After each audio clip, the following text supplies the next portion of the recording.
예, 오늘은 우리 웨스트민스터 신앙고백서 제2장 제2항의 내용으로 우리 하나님의 사역 두 번째 시간으로 함께 은혜를 나누도록 하겠습니다. 우리가 살아가면서 하루의 삶이 쉽게 지나갑니다. 그리고 일주일의 시간이 쉽게 지나가요. 그리고 하루가 지나고 한 달이 지나다 보면 한 해도 훌쩍 지나가 버립니다. 그런데 우리가 지나가는 삶 가운데서요, 우리가 하나님의 은혜의 수단을 의지하여 날마다 하나님을 묵상하고 날마다 하나님을 기억하지 않는다라고 하면 우리가 오랜 시간 신앙생활을 했다 하더라도 다 헛된 시간이 될 수밖에 없다는 것입니다. 내가 신앙생활을 30년 했습니다. 20년 했습니다. 10년 했습니다. 그런데 중요한 것은 우리 삶 가운데 과연 하루하루의 삶, 한 달, 그리고 혹은 한 해가 지나가는 삶 가운데서 하나님을 묵상하고 하나님을 기억하냐는 것입니다. 우리가 하나님을 묵상하고 기억한다는 것은 단지 은혜의 수단을 의지해서 외적인 신앙의 모습만을 갖고 있는 것이 아닙니다. 단지 외적인 경건의 모양만 갖고 있는 것이 아닙니다. 무엇보다도 우리 영혼이 변화되고 우리 마음 가운데, 우리 양심 가운데 하나님의 법이 새겨져야 된다는 것입니다. 우리가 하나님의 속성에 대해서 배웠고요, 하나님의 사역에 대해서 배웁니다. 이렇게 배워가는 가운데 우리 마음 가운데 하나님은 어떤 분이시고 오늘날 변함없이 어떤 일을 행하고 계시며 하나님의 공동체와 주의 성도들을 통하여 어떤 목적과 어떤 계획이 있는지 우리는 어디에요? 마음에 새겨야 돼요. 마음에 새긴다는 것은 우리가 분명히 순종의 자리를 이끌림 바 된다는 것입니다. 좋아요, 압니다, 동의합니다, 좋은 소리입니다 라고 듣고 끝나는 것이 아니라 이것이 분명히 우리 마음 가운데, 우리 양심 가운데 새겨져야 된다는 거예요. 아무리 신앙생활이 오래 했고 내가 경건의 모양이 아무리 탁월하고 대단하다 하더라도 우리 삶 가운데 바른 믿음의 열매가 없다라고 하면, 우리가 경건의 옷을 입고 있다 하더라도 그것이 우리 마음 가운데 열매 맺지 않는다라고 하면 아무 소용이 없다라는 것입니다. 우리 다음 주에 오늘까지 사역에 대해서 배우고요, 다음 주에는 삼위일체 하나님에 대해서 배울 겁니다. 이와 같은 교훈과 교리들이 우리 마음과 우리 양심 가운데 새겨지고요, 우리 신앙의 참된 열매가 맺어지길 간절히 축원합니다. 우리 첫 번째는 하나님의 지식에 대해서 생각해 보겠습니다. 제가 읽겠습니다. 하나님의 눈에는 만물이 드러나며 명백하게 나타난다. 하나님의 지식은 무한하고 무오하고 피조물에게 의존하지 않는다. 여기 하나님의 지식에 대해서 먼저 이야기하고 있습니다. 그런데요, 하나님의 지식, 곧 여기에서는 하나님의 눈이라고도 표현을 합니다.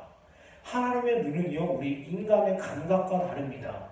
우리의 감각은 어떠합니까? 시간이 지남에 따라서, 나이가 들어감에 따라서 눈이, 시력이 떨어져요. 안경을 써야 합니다. 때로는 돋보기를 써야 합니다. 그러나 하나님의 눈은 인간의 이런 시력과 다르다라는 거예요. 환경에 의해서 제한을 받거나 어떤 상황에 있어서 어두워진다는 것이 아니라 하나님의 눈은 변함없이 영원토록, 그리고 하나님의 눈앞에 있는 모든 것이 명백하고 확실하게 드러난다는 거예요. 네. 우리는 어두운 곳에 있으면, 빛이 없으면 앞을 볼 수 없습니다. 눈의 기능을 할 수가 없습니다. 그만큼 우리의 눈은 하나님과에 달라서 연약하고 제한이 있고 제약이 따른다는 거예요. 그런데 하나님의 눈은, 여기서 나와 있는 하나님의 눈은 뭐예요? 외부의 어떤 거로부터 제한을 받거나 제약받지 않는다는 것입니다. 그리고 하나님의 눈은 그 앞에서 모든 것을 다 볼 수 있고 하나님 눈앞에 있는 모든 것이 명백하고 확실하게 드러난다는 것을 지금 여기 웨스트민스터 신앙고백서는 이야기하고 있어요. 여기 창세기 6장 5절에 이런 말씀이 있습니다. 여호와께서 사람의 죄악이 세상에 가득함과 그의 마음으로 생각하는 모든 계획이 항상 악할 뿐임을 보시고. 보세요. 하나님은 외적으로 우리가 갖고 있는 시각처럼 무엇을 보고 있을 뿐 아니라 하나님께서는 우리 마음과 우리 생각을 감찰하신다는 거예요. 그런데 우리의 죄는 어떠합니까? 자꾸 우리에게 오류와 거짓된 가르침을 집어넣어줘요. 아무도 본 사람이 없다. 그리고 은밀한 곳, 어두운 곳으로 저와 여러분을 안내합니다. 아무도 본 사람이 없다. 목격자가 없다. 드러난 적이 없다. 너는 안심해. 어떤 짓을 저질러도, 어떤 생각을 품어도, 어떤 마음을 가지고 있어도 너는 아무런 문제가 없는 사람이야. 너는 괜찮은 사람이야. 이게 죄가 주는 유혹이에요. 그런데 하나님의 말씀은 무엇입니까? 우리의 마음과 우리 생각을 다 감찰하고 계시다라는 거예요. 그러나 죄는 저와 여러분을 은밀하고 어두운 곳으로 안내합니다. 그리고 오류와 거짓된 가르침을 우리 마음 가운데 새겨줘요. 아무도 본 사람이 없다. 목격자가 없다. 하나님도 모르실 것이다라는 가르침. 그러나 하나님은 뭐예요? 다 알고 계시다라는 거예요. 하나님 눈앞에서는 감추어질 것이 없고 숨겨질 것이 없다라는 거예요. 네. 그래서요, 하나님의 백성들은요, 하나님의 불꽃 같은 시선을 알기 때문에 죄와 악의 노예가 되지 않는다는 거예요.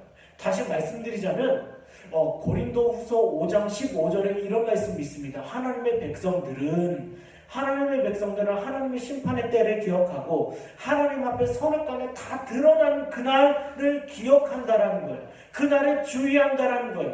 우리가 아무리 우리 죄에 대해서, 우리 생각에 대해서, 우리 마음에 대해서, 우리 양심에 대해서 다 꽁꽁 싸매고 있다 하더라도 하나님 앞에 선악간에 다 드러나는 날이 있다라는 거예요. 그래서 우리는 어떻습니까? 죄와 악에 대해서 우리는 거부하고 싸우며 거기에 저항한다라는 거예요. 이것이 바로 하나님의 사람들이에요.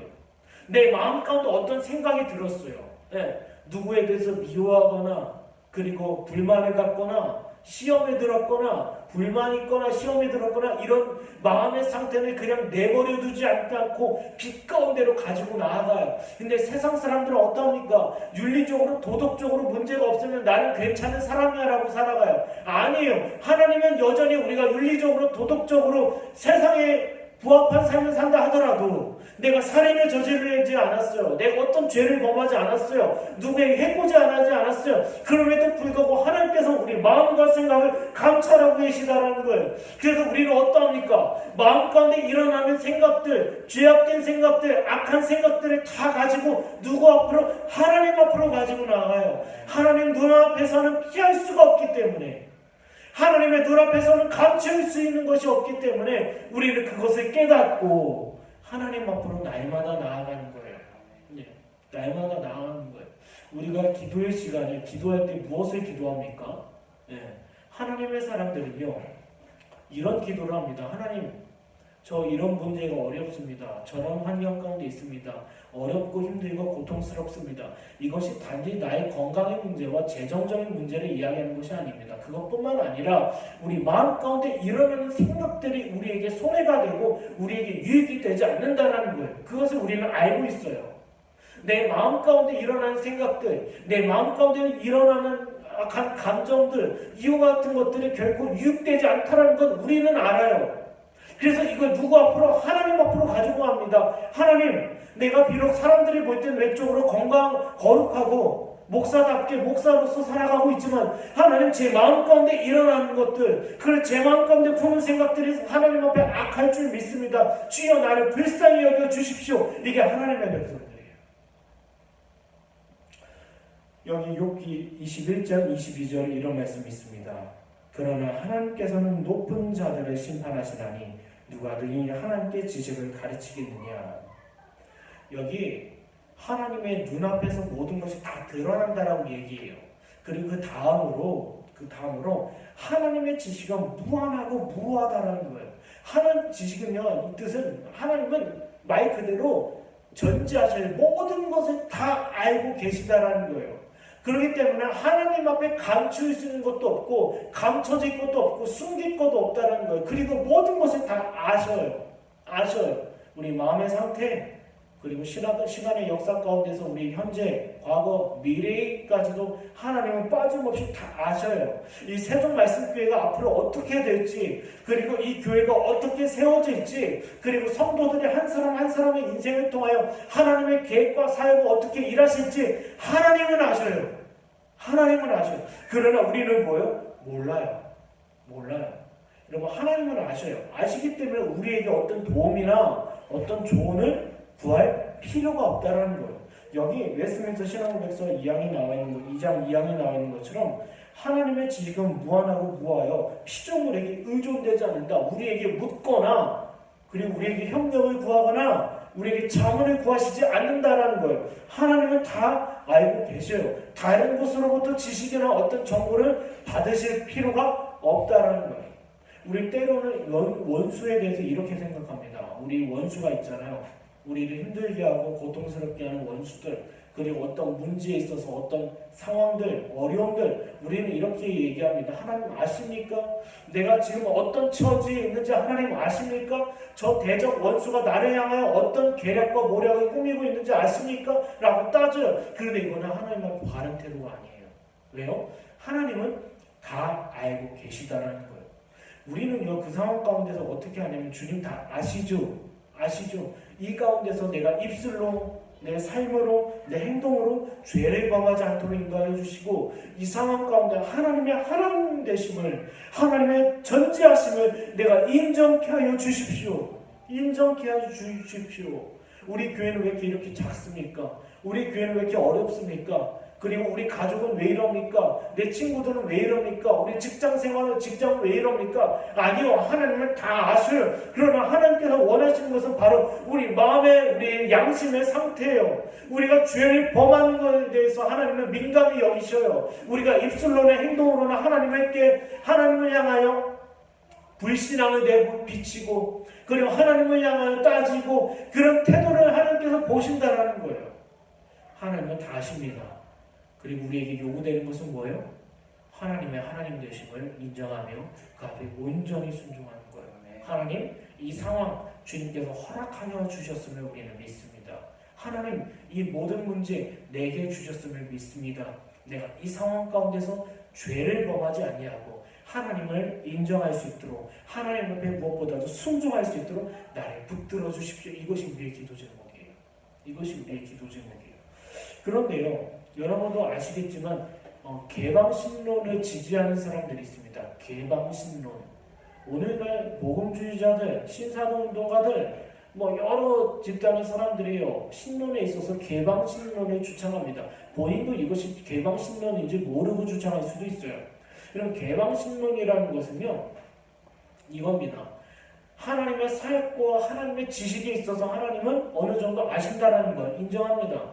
하나님께서는 아셔요. 어떤 사람은 택하시고, 하나님께서 어떤 사람들을 향하여 어떤 하나님의 은혜와 은덕과 하나님의 어떤 계획을 펼치시는지 하나님에 대해서, 하나님의 주권에 대해서, 하나님의 지식에 대해서 인정합니다. 그러나 하나님께서 모르시는 것이 있다는 거예요.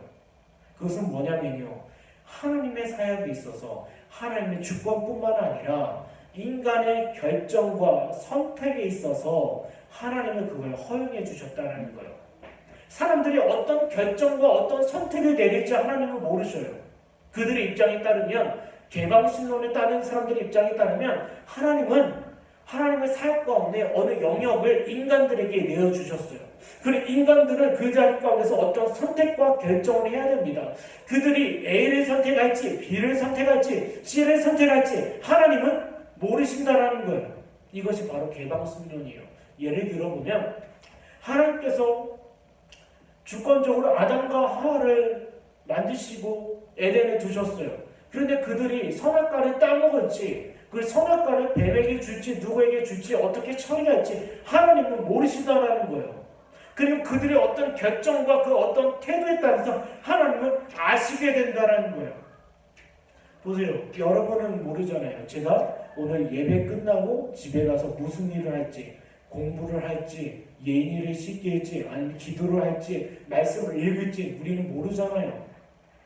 근데 하나님은 모르셔요? 아셔요. 우리가 어떤 일을 할지 아셔요. 근데 여기 개방신론을 지지하는 사람들은 하나님은 모른다라는 거예요. 다만 하나님은 몇 가지 경우의 수를 두고 사람들이 어떤 결정을 할지를 기다리고 계시다라는 거예요.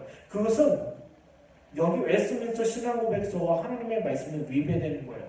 전지하시고 전능하신 하나님, 모든 지식을 가지신 하나님, 그리고 모든 눈을 가지신 하나님, 제가 시간을 초월한다라고 되어 있잖아요. 현재, 과거, 미래까지도 아시는 하나님, 그것을 그들을 보이네요. 보세요. 사람들의 지식과 사람들의 결정과 사람들의 어떠한 선택은요, 항상 우연이에요. 불안전합니다. 불확실해요. 부족해요. 모순되어 있어요. 늘 변동사항이 있어요. 내가 오늘부터 운동을 해야지, 내가 살을 몇 킬로 빼야겠지 라고 다짐한다 하더라도, 결정했다 하더라도, 계획했다 하더라도 며칠이 지나면 그것이 뭐예요? 바뀔 수가 있어요. 다음에 방학하면, 시간이 좀 지나면, 겨울이 지나면 나는 운동할 거야. 사람들의 계획은 바뀌어요. 그렇다면 개방신론을 지지하는 사람들은 무엇입니까?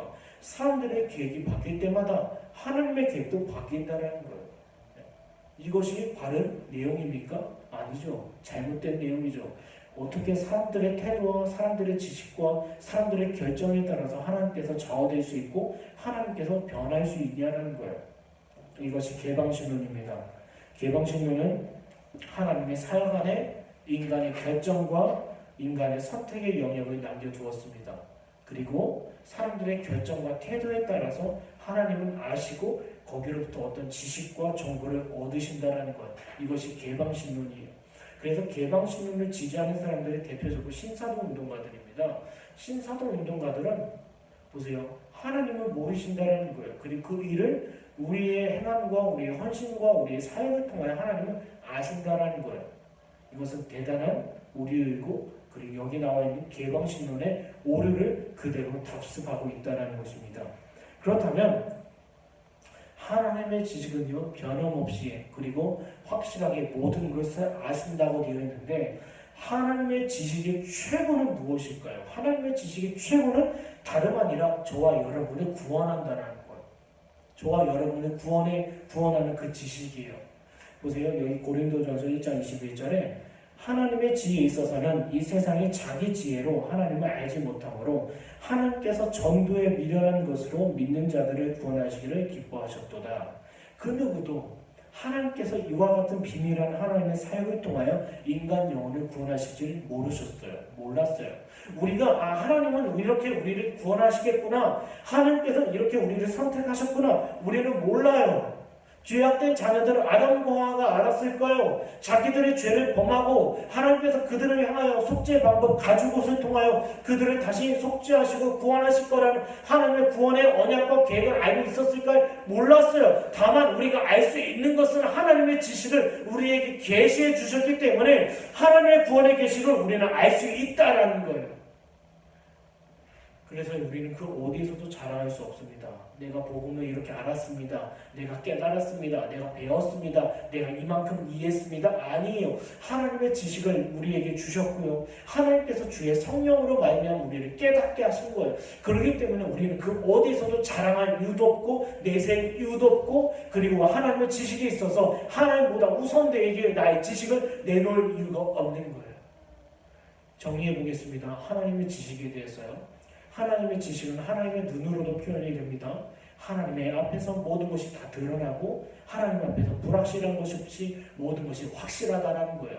우리 교회의 미래, 그리고 우리 성도들이 어떻게 쓰임받을 것이고 직장에서 가정에서 어떤 일이 있을 것인지 하나님 다 아신다는 거예요. 그렇다면 우리에게 요구되는 것은 무엇입니까? 모든 상황 속에서, 모든 현실 속에서, 어떤 우리 보이지 않는 미래 속에서 우리는 어떻게 해요? 하나님을 의지하고 신뢰하며 순종한다는 거예요. 왜요? 하나님은 다 아시기 때문에. 그리고 우리에게 요구되는 것이 다른 것이 아니라 순종이기 때문이라는 거예요. 순종이라는 것입니다. 이 두 번째는 하나님의 모든 사역에 대해서 이야기하고 있습니다. 하나님의 모든 사역입니다. 하나님은 자신의 모든 계획과 모든 사역과 모든 명령에 있어서 가장 거룩하시다. 이 뜻은요, 하나님의 계획과 사역과 명령 속에서 하나님의 거룩하심이 나타난다는 거예요. 드러난다는 거예요. 뿜어져 나온다는 거예요. 보세요. 제 몸에 향수를 뿌렸습니다. 그러면 제가 어디를 가든 향수 뿌린 그 냄새를 바란다는 거예요. 바래요. 누구든지 이 사람 향수를 뿌렸구나. 이 사람 어떤 향수를 했는지 다 알아요. 그것처럼 뭐예요? 하나님의 사역과 하나님의 계획과 하나님의 모든 명령, 곧 말씀을 통하여 하나님의 거룩하심을 뿜어져 나오게 한다는 거예요. 어떤 사역을 봐도, 어떤 일을 봐도 하나님의 거룩하심이 나타나요. 보세요. 거룩이란 단어는요, 다른 데 쓸 수 있는 단어가 아닙니다. 거룩이란 단어는요, 죄가 없다라는 거예요. 그리고 죄의 영향력 아래 있을 수 없다는 겁니다. 그리고 죄를 조성하거나 조장하지 않는다는 거예요. 거룩이라는 것은 뭐라고요? 죄가 없다라는 것과 그리고 죄의 영향력 아래 있지 않다라는 것과 그리고 죄를 조장하거나 죄를 만들어내지 않는다는 것. 그래서 이 거룩이라는 단어는 하나님 앞에서만 쓸 수 있어요. 네. 우리가요 외적으로 어떤 경건한 삶을 좀 산다고 해서 사람들은 야 거룩한 사람이다라고 얘기해요.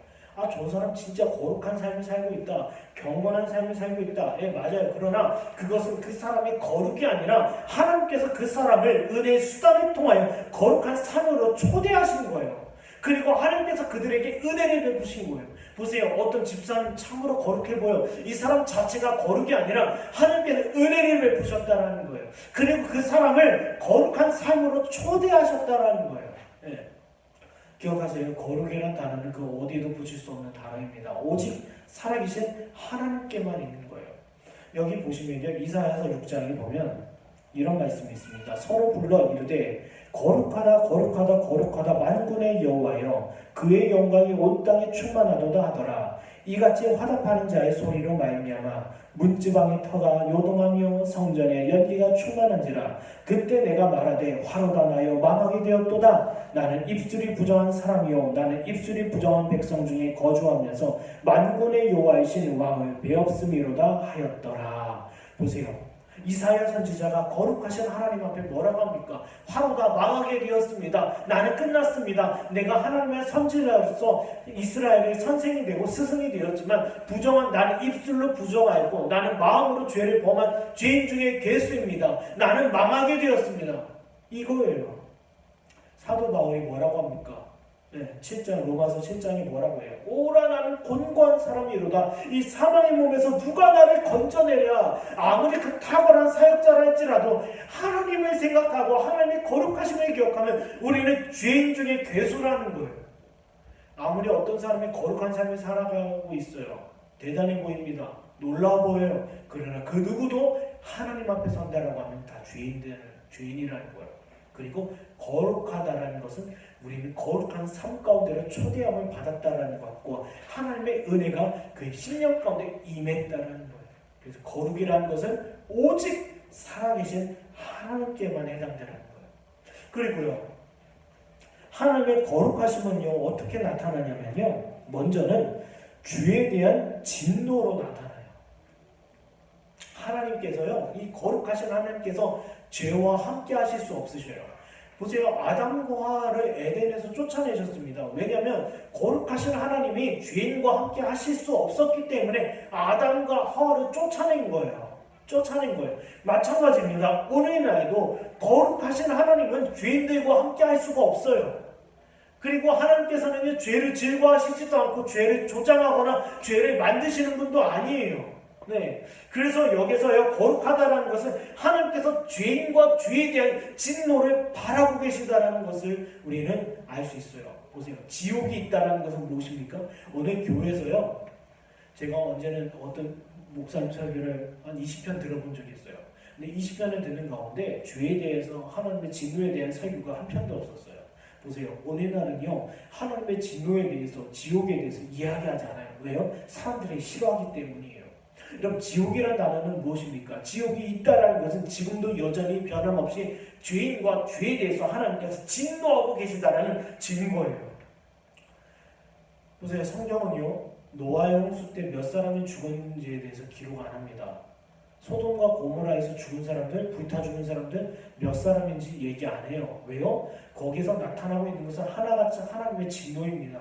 하나님의 분노예요. 그거 외에는 찾아볼 수가 없어요. 노아가 배에서 나오자마자 하나님 앞에 따집니까? 하나님 이게 뭡니까? 아니에요. 그 죄에 대한 하나님의 합당한 진노 앞에 엎드려지고 하나님 앞에 번제를 드렸어요. 보세요. 우리는요 하나님 앞에 이런 존재입니다. 하나님은 죄에 대해서 진노하시고 분노하셔요. 그렇다면 우리는 이렇게 얘기하고 있을 수 있어요. 오늘날 하나님께서 왜 죄인들을 심판하지 않고 죄에 대해서 즉각적인 하나님의 형벌을 이행하지 않으십니까? 라고 물어볼 수 있잖아요. 아나니아와 삽비라 같이 하나님 앞에 드려질 것을 일부러 착복했다고 해서 죽는 일이 벌어집니까? 벌어지진 않아요. 그러나 하나님께서 그렇다고 해서 그 사람을 심판을 유보하시거나 죄를 허용하시거나 눈 감아주셨다는 건 아니에요. 아니에요. 이것과 같습니다. 오늘날 우리 대한민국은요, 사형을 시행합니다. 그러나 직접적으로 시행하지는 않아요. 우리나라는 법적으로 사형제도가 있습니다. 시행할 수가 있어요. 언제든지. 그러나 그 사형제도를 한 번도 한 20년 됐나요? 오랫동안 이행하지 않았어요. 그러나 법적으로는 있습니다. 그렇다면 사형 선고를 받은 악한 사람들을 어느 순간 갑자기 그들에게 사형을 집행해도 이상한 일이 아니라는 거예요. 왜요? 대한민국 법에 나와 있기 때문이에요. 명시되어 있기 때문이에요. 마찬가지입니다. 죄인들을 향하여 하나님의 합당한 심판과 그리고 죄에 대한 형벌이 선고되었어요. 그러나 그것이 지금 당장 집행되지는 않다 하더라도 그것이 취소되거나 없어진 게 아니라는 거예요. 언제든지요, 하나님께서는 예수 그리스도께서는 심판주의 모습으로 이 땅에 오실 수 있고 그 죄인들을 언제든지 하나님께서 형벌의 자리로 형장으로 끌고 갈 수 있다라는 거예요. 그래서 아까 말씀드린 것처럼 고린도후서 5장 10절처럼 우리는 늘 어떻게 해요? 늘 하나님의 심판과 죄에 대한 진노를 기억해야 된다는 거예요. 이게 하나님의 자녀들입니다. 하나님의 자녀들은요, 하나님의 영원하신 나라를 바라볼 뿐만 아니라 동시에 죄를 향하여 합당한 진노와 심판을 내리시는 그 하나님을 우리는 주목해야 돼요. 주목할 때 우리의 삶은 어떠합니까? 하나님의 거룩하신 앞에 순종할 수밖에 없고 하나님의 높으신 하나님의 은혜와 하나님의 은덕을 사모할 수밖에 없게 된다는 거예요. 우리가 하나님의 진노와 심판을 무시하고 나 구원받았어. 나 천국 갈 거야. 그리고 나는 나의 사망의 그늘이 나에게서 떠나갔어. 마치 아말렉과 아각처럼 이렇게 행한다면 하나님께서 기뻐하시는 태도가 아니고요. 하나님의 은혜 아래 있는 태도가 아니에요. 하나님의 은혜 아래 있을수록 하나님의 거룩하심에 대해서 묵상하게 되고요. 거룩하신 그 하나님의 죄에 대해서 진노하시고 죄를 미워하신다는 것을 알게 된다는 것입니다. 그리고요. 하나님의 거룩하심은요, 하나님의 구원 사역을 통해서도 나타나셨어요. 하나님의 거룩하심은 하나님의 그분의 구원 사역을 통해서 나타났는데 여기 에베소서 1장 4절에서 5절입니다. 곧 창세전에 그리스도 안에서 우리를 택하사 우리로 사랑 안에서 그의 앞에 거룩하고 흠이 없게 하시려고 그 기쁘신 뜻대로 우리를 예정하사 예수 그리스도로 말미암아 자기 아들들이 되게 하셨으니. 보세요. 거룩하신 하나님께서 그 백성을 구별하여 창세전에 택하셨어요. 그런데 택하심의 목적이 어디 있어요? 택하심의 목적이 성화에 있다는 거예요. 나도 거룩하니 너희도 거룩하라는 말씀이 바로 여기 나오는 겁니다. 하나님의 백성들을 왜 택하셨습니까? 나도 거룩하니 너희도 거룩하라는 거예요. 거룩하신 하나님께서 그 백성을 택하셔서 거룩하게 하셨다는 거예요. 이것이 바로 예정의 목적입니다. 네. 그런데 우리는 예정의 목적을 내던져 버리고 성화의 삶을 내던져 버리고 단지 하나님께서 우리를 택하셨다. 우리가 이제 마음대로 살자. 이건 도덕률 폐기론주의자들이에요. 하나님께서 우리를 분명히 예정하시고 선택하신 목적이 어디 있습니까? 성화에 있다는 거예요. 우리가 저와 여러분이 하나님의 백성이라면 반드시 거룩한 삶을 사모하게 하시고 그리고 하나님을 신의 성품에 참여하게 하시고 동시에 성령의 열매를 맺게 하신다는 거예요. 하나님의 백성이라면요.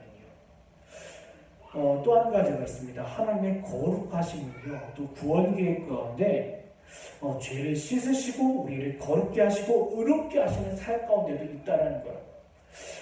보세요. 고린도전서 6장이 너희 중에 이와 같은 자들이 있더니 주 예수 그리스도의 이름과 우리 하나님의 성령 안에서 씻음과 거룩함과 의롭다 하심을 받았느니라. 보세요. 제가 말씀드린 것처럼 하나님께서 그 백성을 거룩하게 하시고 성화의 삶을 살게 하시고 거룩하게 하셨어요. 그런데 이와 같은 거룩한 삶을 위해서 하나님께서 우리 안에 있는 죄를 씻어주셨어요. 보세요. 어떤 아이가 밖에서 신나게 놀이터에서 놀다 왔어요. 온몸이 더러워졌습니다. 그런데 그 아이가 집에 들어왔어요. 부모는 그 모습을 보고 뭐라고 합니까? 네. 지금 네 몸이 더러워졌으니 너는 빨리 씻고 새 옷으로 갈아입어라 라고 이야기하잖아요. 씻기시고 새 옷을 입혀주셔요. 그리고 반드시 너희 몸의 상태가 더러워졌다는 걸 얘기해 주십니다. 이게 부모예요. 마찬가지입니다. 하나님의 거룩하심은 그 백성들을 향하여 거룩하게 하시는 것 동시에 이와 같이 씻겨주시고 거룩하게 하게 하시고 새 의의 옷을 입혀주신다는 것. 이게 바로 하나님의 거룩하심이에요. 그리고 마지막으로 하나님의 거룩하심은요, 악한 것과 죄악된 것을 계획하거나 그리고 만드시지 않는다는 겁니다. 하나님은 거룩하셔요. 그래서 죄를 싫어하시고 그리고 악한 것과 죄악된 것을 조장하시거나 만드시지는 않아요. 그러나 우리가 기억해야 될 것이 있습니다. 하나님께서 악과 죄를 미워하신다고 해서 그것들이 하나님의 계획 밖에 있는 것은 아니라는 거예요. 악인의 그 죄악된 길로 가고 그 악한 자들이 악한 자리를 즐거워하는 것들은 다 하나같이 하나님의 계획 안에 있어요. 계획 안에 있어요. 보세요. 예를 들자면 악한 자들이 죄인들이 요셉을 구덩이에 집어 던져뒀어요. 그리고 포로로 노예로 팔아버렸습니다. 그리고 감옥에 갇혔어요. 이 모든 것들이 뭐예요? 악한 일입니다. 죄악된 일이지만 하나님의 거대한 하나님의 계획과 섭리 가운데 있었다라는 거예요. 그리고 그 하나님의 목적과 선하신 뜻을 위하여 그를 세우시는 거예요. 마찬가지입니다. 여러분 삶 가운데 악인들이 있습니까? 우리를 고통스럽게 하는 사람들이 있어요? 혹은 내 안에 내 마음 가운데 지치지 않는 죄악된 것과 악한 것이 있습니까? 그렇다고 하면 우리는 이 모든 것들을 어떻게 해요? 하나님 앞으로 가지고 나와야죠. 그리고 하나님께서는 신자의 삶 지켜보고 계셔요. 그 악인들에 대해서, 죄악된 이 길에 대해서 하나님은 내버려 두지 않는다는 거예요. 우겨싸움을 당해도 우리는 승리할 것이고 매맞음을 당해도 우리는 하나님께서 지켜주실 거라는 거예요. 왜요? 거룩하신 하나님이 악한 일과 죄악된 일을 내버려 두지 않고 그 백성과 그 교회가 당하는 고통을 좌시하지 않는다는 것. 지금까지 우리 교회는 지금까지 계속 고통과 핍박과 어려움이 있었어요. 그럼에도 불구하고 하나님은 그 악한 일을 하나님의 계획 아래 두셔서 그 악한 일을 선으로 바꿔주셨다는 것입니다. 마지막으로 세 번째, 하나님의 모든 피조물에 대해서 우리가 생각해 보도록 하겠습니다.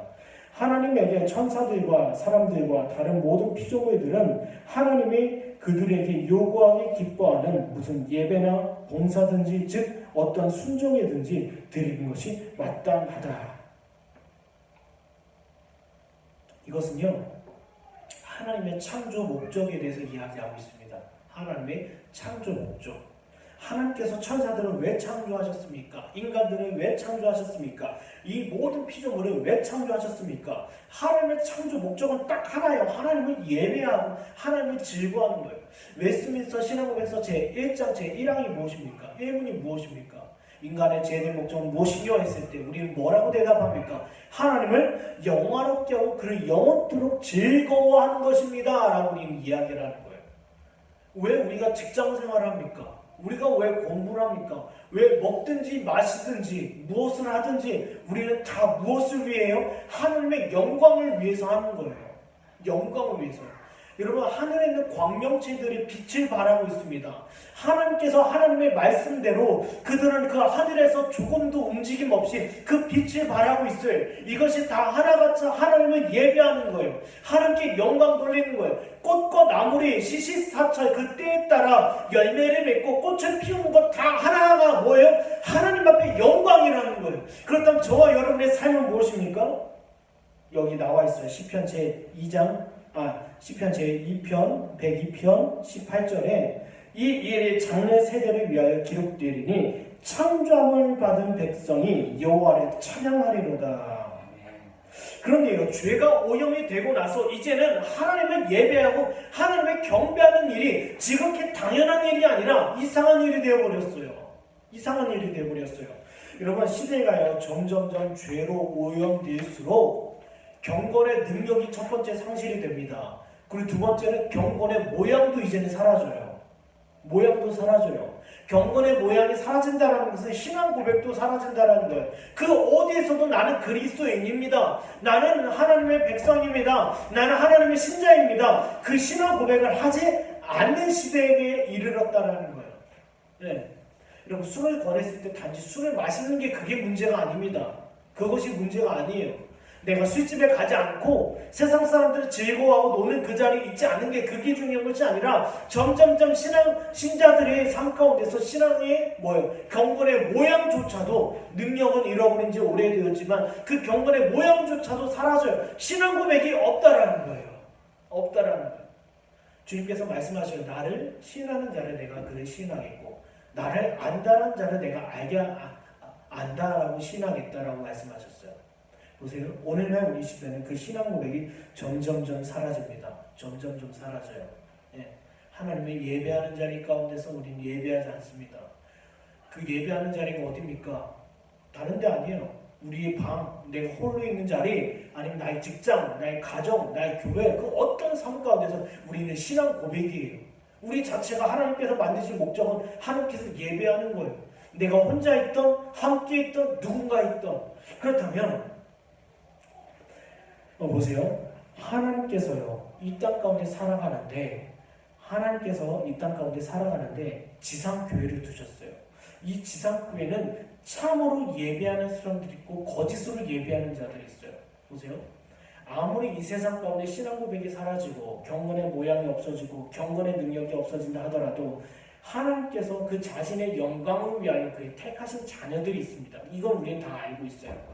이 땅에 살아가면서 신앙 고백과 그리고 경건의 능력이 없어진다 하더라도 그럼에도 불구하고 하나님께서 바알과 아세라 신에 무릎 꿇지 아니하는 7천의 사람을 남겨두신 것처럼 하나님의 택하신 자녀들을 이 시대 가운데 남겨두셨어요. 그런데 그들이 하나님을 예배한다는 겁니다. 어디서요? 바로 이 지상교회에서, 가시적 교회에서. 비록 이 가시적 교회가 하나님을 예배한다고 하지만 조금 섞여는 있어요. 참으로 예배하는 사람들, 거짓으로 예배하는 자들. 그러나 우리가 인생의 이 수고를 다 마치고 그의 영원하신 나라에 들어갔을 때는 우리는 어떡합니까? 영원토록 하나님을 참으로 예배하는 자들과 함께 한다는 거예요. 요한계시록 7장에 이렇게 나와 있습니다. 일 후에 내가 보니 각 나라와 족속과 백성과 방언에서 아무도 능히 셀 수 없는 큰 무리가 나와 흰옷을 입고 손에 종려나무 가지를 들고 보좌 앞과 어린 양 앞에 서서 큰 소리로 외쳐 이르되 구원하심이 보좌에 앉으신 우리의 하나님과 어린 양에게 있도다 하니. 보세요. 하나님께서는 그 백성들이 참으로 하나님의 나라에서 영광스럽게 예배할 것을 기대하고 계시다라는 겁니다. 그리고 소망하고 계시다라는 것. 그렇다면 우리가 예배를 드리는 것, 비록 가시적 교회 그리고 지상교회는 참 교인과 거짓 교인이 뒤섞여 있는데 이와 같은 세상에서 이와 같은 자리에서 우리는 어떻게 참 예배자로 하나님 앞에 영광 돌릴 수 있냐는 거예요. 딱 한 가지입니다. 진리입니다. 진리. 요한복음 4장 24절에 하나님은 영이시니 예배하는 자가 영과 진리로 예배할지니라 라고 말씀하셔요. 뭐라고요? 영과 진리로 예배할지니라. 초대가 아니죠. 창세기에 보면 아담과 하와가 있었던 에덴 동산이라는 그 공동체는 하나님의 진리로 예배했어요. 진리로 예배하는 건 하나님께서 빛이라 있으면 빛이 있었고, 그리고 숨을 쉬어라면 숨을 쉬었고, 꽃을 피워라면 꽃을 피웠어요. 하나님의 말씀대로 되어진 그 세상이 뭐예요? 하나님 앞에 온전히 그 말씀에 순종하며 예배했다라는 거예요. 그런데 죄로 말미암아 이제 그 공동체가 참 예배자와 거짓 예배자와 뒤섞이게 되었어요. 뒤섞이게 되었고 더 이상 하나님을 예배하는 것이 아니라 자기 자신을 예배하게 되었다라는 거예요.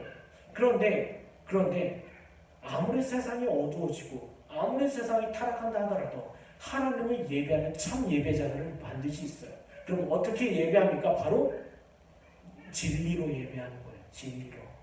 하나님의 말씀이 지켜지고 우리 삶 가운데서요. 그리고 하나님의 말씀이 바로 강단에서 선포되는 일. 네. 그리고 하나님께서 원하시는 성례전을 통하여 그리고 예배가 진행이 되고 그리고 바른 교훈과 교리가 선포되는 것. 그리고 바른 교훈과 교리를 받은 하나님의 신자들이 그 삶 가운데서 그 말씀에 순종해가는 것. 이것이 하나님께서 기뻐하시는 예배라는 것. 그리고 우리가 그 나라, 그 영화진 나라에 들어가서 영원토록 즐거워하고 영원토록 찬송해야 될 제목들이 된다는 거예요. 우리 지금까지 세 가지에 대해서 생각해 봤습니다. 네, 하나님의 지식, 하나님의 지식과 하나님의 모든 사역, 그리고 여기 나와 있는 것처럼 하나님의 모든 피조물에 대해서, 하나님의 모든 예배에 대해서 생각해 봤습니다. 보세요. 이것을 우리가 들었어요. 우리는 하나님의 지식 앞에서 우리는 감출 것이 없구나. 그리고 하나님의 모든 사역이 이 땅 가운데서 그 거룩하심으로 나타나고 있구나. 그리고 하나님께서는 무엇보다도 우리로 하여금 예배케 하시는구나. 이와 같은 가르침을 받고 듣고 끝나는 것이 아니라 여러분의 마음과 여러분의 삶 가운데 새겨지길 간절히 축원합니다.